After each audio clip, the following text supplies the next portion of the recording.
বিশ্ববিদ্যালয় এক লোক ঘুরতে গেছে তার বউ নিয়ে, আর আমি বলবো না কিছু সোনার ছেলে কয়লার ছেলে, এরা সেই লোকটার হাতে বেঁধে স্ত্রী নিয়ে আলাদা জায়গায় জায়গায় তারা ধর্ষণ করেছে, করে নাই?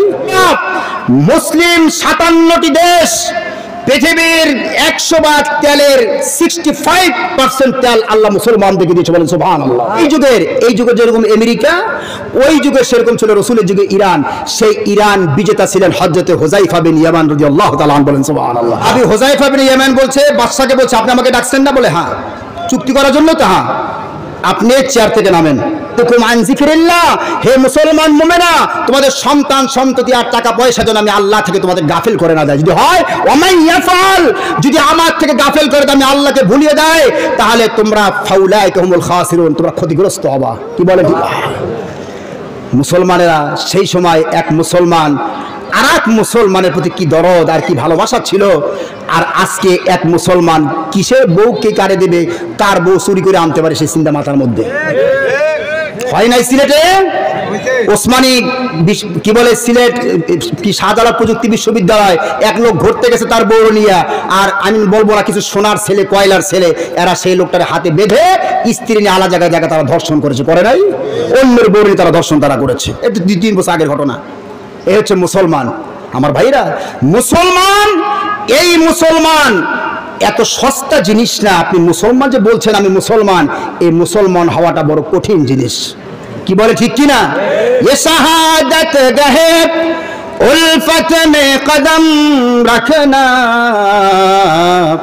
ये शहादत गहे उल्फत में कदम रखना, लोग आसा समझते हैं मुसलमान होना, ये शहादत गहे उल्फत में कदम रखना।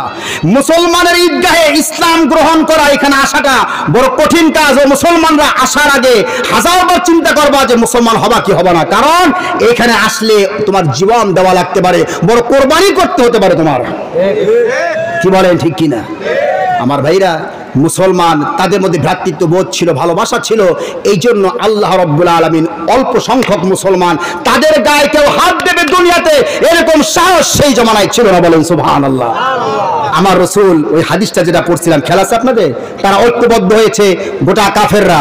আমার একজন সাহাবী রাসূলকে বলে, রাসূল আমাদেরকে যে কাফেররা মারবে, সেই একজন সাহাবী বলছে, ফাকাল কাইলুম মিন কিল্লাতি নাহনু ইয়াউমাইযিন, হে রাসূল আপনি যে যুগের কথা বলতেছেন, সেই যুগে আমরা কি মুসলমানেরা সংখ্যায় কি কম হব? রাসূল বলেন, লা বাল আনতুম কাসীরুন, তোমরা সংখ্যায় বেশি হবা। আজকে গোটা বিশ্বে 200 কোটি মুসলমান, তারপরে মুসলমানদের পার নিচে মাটি নাই। মুসলমানদেরকে ছাগল আর গরুর মতো মনে করে না ইহুদি এবং খ্রিস্টানেরা। আমি আপনাদের লেটেস্ট ঘটনা শুনাই। যখন প্রথম দিকে যখন ইসরায়েল যখন ফিলিস্তিনে মারে, 3 জন লোক, প্রথম 2 জন লোক বিশ্বের শ্রেষ্ঠ জানোয়ার নেতানিয়াহু তারে ফোন করেছে। এক নম্বর হচ্ছে আপনার আমেরিকার প্রেসিডেন্ট জো বাইডেন, আর একটা ভারতের মালাউন নরেন্দ্র মোদী। এই নরেন্দ্র মোদী 3 দিন পরে সুর পাল্টিয়েছে। আমি দেখি যে সে ছুট পাল্টছে এখন আরবদের পক্ষে। আমি দেখি শয়তানটা কেন আরবদের পক্ষ নিয়েছে। পরে শুনলাম রাশিয়া তারে তেল দেবে না, ইন্ডিয়ার রাশিয়া কি দেবে না? তেল দেবে না। তেল আনতে হলে সৌদি আরব যাওয়া লাগবে, দুবাই যাওয়া লাগবে। এই জন্য তেল পাওয়ার জন্য মুসলমানদের পক্ষে কথা বলেছে। আমার মুসলমানেরা, মুসলিম 57টি দেশ, পৃথিবীর 100 ভাগ তেলের 65% তেল আল্লাহ মুসলমানদেরকে দিয়েছে, বলেন সুবহানাল্লাহ। 65 ভাগ তেল মুসলমানদের হাতে। মুসলমান যদি আজকে এক হইতো, নরেন্দ্র মোদী না গোটা পৃথিবীর মুসলমানদের 500 তেল মাখতো মুসলমান। কিন্তু আমরা পারলাম না মুসলমান এক হতে। পেরেছি আমরা? কেউ পারি নাই। কয়েকজন ইসরায়েলের পণ্য বর্জন করা লাগবে, ওই আর এক নতুন ছাগল পাগল নতুন বাইরেছে এখন। আবার তুমি কয়টা বর্জন করবা? আসল জায়গায় যাও, আসল জায়গায়। একটা গাছ পানির অভাবে তার পাতাগুলো হলুদ হয়ে যাচ্ছে, গোড়ায় পানি দেবেন না আগায় দেবেন? পানি গোড়ায়। আমরা সব জায়গায় শুধু আগায় পানি দিতেছি আমরা। ওদের পর্যন্ত পণ্য বর্জন করবা, কি লাভ কি তোমার? যেটা দরকার সেইটা করো, ঐক্য হও। পণ্য বর্জন করা লাগবে না, দেখবো তারের মধ্যে সোজা হয়ে গেছে ইসরায়েল, এরকম তারের মধ্যে সোজা হয়ে যাবে। ঐক্য যদি মুসলমানদের মধ্যে হয়, ইসরায়েল তোমার নমনম করবে, তোমার পায়ে লুটে পড়বে ইসরায়েল। এবং এটা খেয়াল রাখবেন, ইসরায়েলের সাথে বড় ধরনের ইহুদিদের সাথে আমাদের যুদ্ধ হবে, রাসূল বলেছেন। গাছের ভিতরে তারা লুকাবে, সেইখানে গাছ সাক্ষী দেবে মুসলমানরা এখানে ইহুদি আছে, ধরো জবাই করো। সেই মঞ্চ তৈরি হচ্ছে ইনশাআল্লাহ। কি বলেন ঠিক কিনা? যদি কোনোদিন জিহাদের ডাক আসে, কোন নাস্তিক এবং মুরতাদের কথা কান দেবেন না। ডাক আসতে পারে, এমন সময় আসবে ইহুদিদের সাথে যদি লড়াই ডাক আসে, আমরা মুসলিম তরুণ যুবকরা ইনশাআল্লাহ যাব সেখানে। কি বলে ঠিক কিনা? কি বলে ঠিক কিনা? পৃথিবীর কোন শক্তি আমাদেরকে দমিয়ে রাখতে, এবং আমার মনে হচ্ছে, আমি নিশ্চিত না কিন্তু আমার মনে হচ্ছে আল্লাহ সেই মঞ্চ তৈরি করছেন ইহুদিদের সাথে বড় ধরনের আমাদের যুদ্ধে আমরা এগিয়ে যাচ্ছি আমরা। কি বলে ঠিক কিনা? আমরা চাই সেই যুদ্ধে যেন আল্লাহ পাক আমাদেরকে যোগদান করার সুযোগ যেন দান করেন, বলেন আমিন। শাহাদাতের মর্যাদা যেন আল্লাহ আমাদেরকে দান করেন, বলেন আমিন। আমার ভাইরা, আমরা আজকে যেটা বলতেছিলাম, রাসূল বলেছেন বাল আনতুম কাসীরুন, তোমরা সংখ্যায় বেশি হবা। তোমাদেরকে তারা দৃষ্টান্ত দিয়েছেন, গুসাউন কাগুসাই সাইল। আপনারা তিস্তা নদী যারা দেখেছেন বা নদী যারা তা দেখবেন, নদীতে যখন স্রোত থাকে দেখবেন কলা গাছ ময়লা আবর্জনা ভেসে যায়। রাসূল বলেছেন ওয়ালাকিন্নাকুম গুসাউন কাগুসাই সাইল, স্রোতে যেরকম আবর্জনা ভেসে যায়, মুসলমানরা তোমরা 200 কোটি হোক 250 কোটি হোক, তোমাদের কোনো সম্মান থাকবে না, মর্যাদা থাকবে না। ওই খড়কুটার মতো তোমরা পানিতে তোমরা ভেসে যাবে, তোমাদের কোনো সম্মান মর্যাদা থাকবে না। আছে কোনো মর্যাদা আমাদের? আমাদেরকে মারে মায়ানমার থেকে আমরা ভেসে এসেছি, আমরা বাংলাদেশে। সিরিয়ায় মারে, সিরিয়ার মুসলমানরা ভেগে যাচ্ছে ইউরোপে, সেইখানে তারা খ্রিস্টান হচ্ছে, বলেন নাউজুবিল্লাহ। ইরাক থেকে তারা চলে যাচ্ছে ইউরোপে। কত শয়তান দেখেন, একদিকে মারতেছে আর একদিকে তেল মারতেছে, ইউরোপে নিয়ে খ্রিস্টান বানাচ্ছে সেখানে। ওয়ালাকিন্নাকুম গুসাউন কাগুসাই সাইল, তোমরা স্রোতে ভাসমান সেই ময়লা আবর্জনার মতো এক জায়গা থেকে আরেক জায়গায় তোমরা চলে যাবে। মুসলমানদেরকে আজকাল ভেড়া দুম্বা গরু ছাগলের মতো তারা মনে করে না। কি বলে ঠিক কিনা? আল্লাহ রাসূল বলেছেন ওয়ালা ইয়ানসিআন্নাল্লাহু মিন সুদুরি আদুবিকুমুল মাহাবাতা মিনকুম, কাফের বেঈমানদের কলিজার মধ্যে তোমাদেরকে দেখলে ওরা ভয় পায়, কিন্তু সেই সময়টা এমন হবে ওদের কলিজার মধ্যে তোমাদের ব্যাপারে কোনো ভয় থাকবে না। কাফের আমাদের কোনো ভয় করে? এখন কোনো ভয় করে? ওদের সাথে গিয়ে মুসাফা করতে পারলে, নমনম করতে পারলে নিজের ধন্য মনে করে। কি বলে ঠিক কিনা? আছে এরকম? হ্যাঁ, হাতে মুসাফা করতে পারলে দুনিয়া কই যে উদ্ধার, আর কত কি পেয়ে গেছি আমরা। আগে ওরা মুসলমানদের পায়ে সালাম করতে, বলেন সুবহানাল্লাহ। হযরত হুযায়ফা ইবনে ইয়ামান রাসূলের গোয়েন্দা ইন্টারনেট বাহিনী প্রধান ছিলেন। আপনার নাম শুনেছেন না? হুযায়ফা ইবনে ইয়ামান। ইতিহাসে পাওয়া যায় মুসলমানদের হাতে একজন মুসলমান শহীদ হয়েছেন, সেটা হচ্ছে হুযায়ফা আব্বা ইয়ামান রাদিয়াল্লাহু তাআলা আনহু। এটা খেয়াল রাখবেন সবসময়, ভুলে। হুযায়ফা ইবনে ইয়ামান তিনি ছিলেন ইরান বিজেতা, যার হাতে আল্লাহ পৃথিবীর সেই যুগের, এই যুগে যেরকম আমেরিকা, ওই যুগে সেরকম ছিল রাসূলের যুগে ইরান, সেই ইরান বিজেতা ছিলেন হযরত হুযায়ফা বিন ইয়ামান রাদিয়াল্লাহু তাআলা আনহু। বলেন সুবহানাল্লাহ। তার হাতে আল্লাহ পাক ইরান বিজয় মালা তার হাতে দিয়েছিলেন। দেখেন হুযায়ফা ইবনে ইয়ামান তিনি এবং রাবিয়া, এই দুই সাহাবী, তারা দুইজন তাকান মুসলমানদের কতটা ভয় করতো সেই যুগের কাফেররা। এই দুইজন ইরানের সম্রাট রাজার দরবারে গেছে দুইজন। যাওয়ার পরে গায়ে তো সাহাবায়ে কেরাম, তাদের গায়ে ছিঁড়া কাপড়, ভাঙ্গা তলোয়ার হাতে। যাওয়ার পরে তাদেরকে দারোয়ান বাদশার দরবারে ঢুকতে দেবে না। এত বড় বাদশার দরবার, তোমরা ছেঁড়া কাপড় করতে কি আসছো তোমরা? আর বলো আমরা ইরান জয় করতে আসছি, আর ঢুকবা ঘরে, এরকম লোক ভিতরে ঢুকতে দেওয়া যাবে না। তো কি করা লাগবে? বলে তোমরা দাঁড়াও। ওই রক্ষী যা কি করছে, একটা পরিষ্কার কাপড় নিয়ে হুযায়ফা বিন ইয়ামানকে বলছে আপনি গায়ে দেন, এইটা গায়ে দিয়ে আপনি বাদশার সাথে দেখা করবেন। হুযায়ফা বিন ইয়ামান বলছে আমার গায়ে যে জামা আছে, আমি কিন্তু এখানে আসি নাই, তোমার বাদশা আমারে ডেকেছে। তোমার বাদশা আমাকে ইয়াস দেখার আমাকে ডেকেছে, আমি আসি নাই, যুদ্ধ করতে এসেছি আমরা, তোমরা হেরে যাচ্ছ, চুক্তি করবে এই জন্য আমাকে ডেকেছো, আমি স্বেচ্ছায় তোমাদের দরবারে আসি নাই। বলেন সুবহানাল্লাহ। হুযায়ফা বিন ইয়ামান বলছে আমার গায়ে যে ময়লা জামা আছে এটা আমার রাসূলের সুন্নাত, এইটা পরে তোদের দরবারে ঢুকবো, তোদের কোনো জামা আমার গায়ে উঠবে না। বলেন সুবহানাল্লাহ। কি সাহস! তো দারওয়ান গেছে ভিতরে গিয়ে বলতেছে মহারাজ বলে কি কোথার থেকে কি যেন পাগল ছাগল দুইটা আসছে আপনার সাথে দেখা করার জন্য। বলে তাই? বলে হ্যাঁ। ঠিক আছে যাও ডেকে আনো। তো বাইরে নিয়ে আসছে, দারোয়ান এসে দেখতেছে হুযায়ফা বিন ইয়ামানের হাতে একটা ভাঙ্গা তলোয়ার, এক জায়গাতে ভাঙ্গা এক জায়গাতে কিছু খাওয়া, এরকম ভাঙ্গা কি তলোয়ারটা।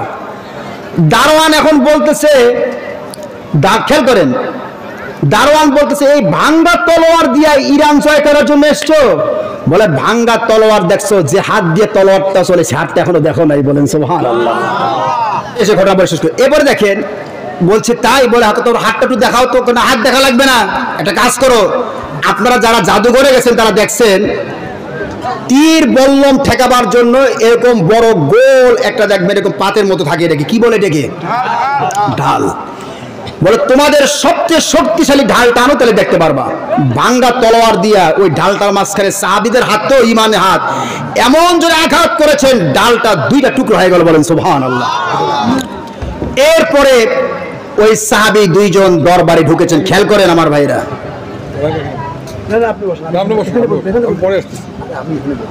দরবারে ঢোকার পরে আপনারা রাজার বাগের তো কি বলে আপনার দেওয়ান বাগের আপনারা দেখছেন, আপনারা কেউ? আমি দেখছি এরকম মোটা ছিল, তার যে সিংহাসন ছিল দেখলে মনে হয় এক কি শাহেনশাহ বাদশা এরকম। তো ইরানের বাদশা এরকম বড় চেয়ারে বসা, কুরসিতে বসা, সাহাবী দুইজন তারা সিরা কাপড় হাতে ভাঙ্গা তলোয়ারে ঢুকে পড়ছে বাদশার দরবারে। বাদশা তাকিয়ে আছে, দুইজন লোকেরা ঢুকছে এইভাবে। সাহাবী হুযায়ফা বিন ইয়ামান বলছে, বাদশাকে বলছে আপনি আমাকে ডাকছেন না? বলে হ্যাঁ। চুক্তি করার জন্য? তো হ্যাঁ। আপনি চেয়ার থেকে নামেন। চিন্তা করে কারে সাহস কারে বলে, এখন তো আমরা সব মুসলমান বেড়ার জাতি, কি বলে ঠিক কিনা? সাহস আত্মমর্যাদা বোধ কাকে বলে চেনেন, কাকে বলে বুঝেন। গিয়ে বলছে আপনি এখান থেকে নামেন, দুইটা অপশন আছে, আপনি বসবেন, আমাদেরকে বসার ব্যবস্থা করবেন, আমরা বসে কথা বলবো আপনার সাথে। যদি তা নয় আমরা দাঁড়িয়ে থাকবো, আপনাকে চেয়ার থেকে নিয়ে আমাদের সাথে দাঁড়িয়ে কথা বলতে হবে। পারবেন এই সাহস নিয়ে কথা বলতে বাদশার সাথে? পারবেন? বাদশা দেখতেছে যে আমাদের যারা অপমান করে ছাড়বে, তখন সে তার খাদেমকে বলছে যে এক টুকরা মাটি নাও, একটা টুকরির মধ্যে মাটি নাও, নিয়ে আর মাথায় দিয়া বেজ্জতি করে বের করে দাও। হযরত হুযায়ফা ইবনে ইয়ামানের মাথায় এক টুকরি মাটি দিয়া অপমান করে সেখান থেকে বের করে দিয়েছে বাদশা। হুযায়ফা বিন ইয়ামান বের হওয়ার সময় শুধু এতটুকু বলেছে, বাদশা আপনি আমার মাথার উপরে ইরানের টুকরির মাটি দেন নাই, আপনার রাষ্ট্র ক্ষমতা আপনি আমার মাথায় তুলে দিয়েছেন। বাদশা বলে কি বলে? ইরানরা কিন্তু অত্যন্ত, ইরানিরা সংঘপ্রবণ লোক, তার এক মাসও হয় নাই হুযায়ফা বিন ইয়ামান গোটা ইরানকে তিনি দখল করেছেন। বাদশার তখতে তাউস ভেঙ্গে চুরমার করে দিয়ে মুসলমানরা ইরানের ক্ষমতা তারা দখল করেছে। এই হচ্ছে আমাদের ইতিহাস। আর এখন আমাদের ইতিহাস, আমাদের পৃথিবীতে আমাদের দাঁড়াবার কোনো জায়গা নাই। আমাদের কাফের বেঈমান আমাদের কোনো ভয় করে না, কারণ আমরা টাউট, বাটপার, বদমাশ, চিটার, সবচেয়ে বড় বড় শয়তান হচ্ছে আমরা মুসলমানেরা।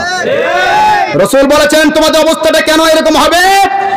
ওয়ালা ইয়াখযিফান্না ফি কুলুবিকুমুল ওয়াহনা, আল্লাহ তোমাদের কলিজার মধ্যে ওহন ঢেলে দেবেন। ওয়াহানুন ওয়াহনুন, সাহাবায়ে কেরামের শব্দটার সাথে তাদের পরিচয় ছিল না। সাহাবায়ে কেরাম বলেন ক্বালা ক্বাইলুন ইয়া রাসূলুল্লাহ মাল ওয়াহান, ওহল কাকে বলে? আমরা তো বুঝলাম না শব্দটা। আমাদের বাংলাদেশে এমন বাংলা শব্দ আছে আপনি কইলে বুঝবেন না।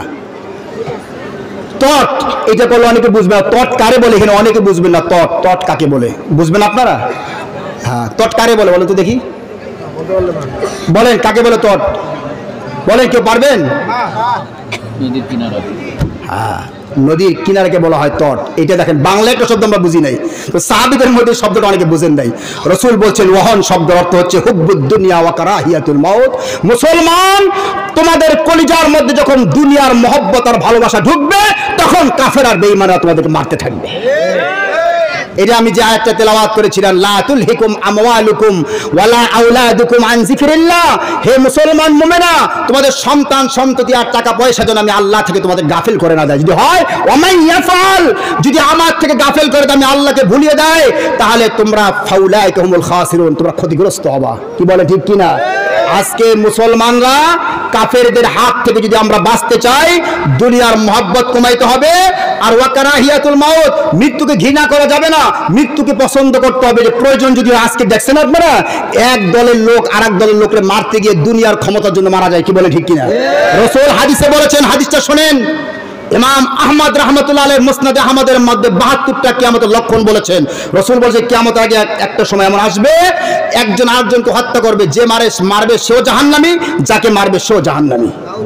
সাহাবায়ে কেরাম বলে হুজুর যে মারবে তো সে জাহান্নামী বুঝলাম, কিন্তু যারে মারবে সে? বলে হ্যাঁ, ওটাও তো রেডি ছিল মারার জন্য, শুধু সুযোগ পায় নাই। কি বলে ঠিক কিনা? আজকে যা হচ্ছে বাংলাদেশে, এটি মুসলিম দেশের চিত্র নয়। দুনিয়ার মহব্বতে পাগল হয়ে গেছি। সম্পদ, টাকা পয়সা, হালাল হারাম কোনো বাস বিচার নাই। সন্তানদেরকে লালন পালন করার জন্য আল্লাহ পাক এই জন্য সন্তানগুলাকে আমাদের ঘাড়ের উপরে চাপিয়ে দিয়েছে। গিয়ে দেখবেন ক্যান পাবলিক স্কুলে, পুলিশ লাইনে, প্রত্যেকটা স্কুলে মারা সকালবেলা গিয়ে দেখবেন বাচ্চাদের সাথে এতিমের মতো দাঁড়াইয়া থাকে। দেখছেন আপনারা কি কষ্ট ছেলে মেয়েগুলো মানুষ করার জন্য। আমি সমকাল পত্রিকায় পড়েছি, সেখানে একটা নিউজ এসছে, বাংলাদেশে বেশিরভাগ বিত্তবান ফ্যামিলিতে আজকে অশান্তি। কেন? সন্তানেরা মা বাপকে ভাত দেয় না, মা বাপকে শ্রদ্ধা করা, সম্মান দেয় না। ঢাকা গাজীপুরে গিয়ে দেখেন বৃদ্ধাশ্রম, ওল্ড হোম যেটা, সেখানে বেশিরভাগ পুলিশের বড় বড় অফিসার, বড় বড় বিত্তবান, ঢাকা ইউনিভার্সিটি বড় বড় টিচার, তারপরে বড় বড় ডাক্তার, তারা সেখানে সন্তানের এক জায়গায়, তারা সেখানে।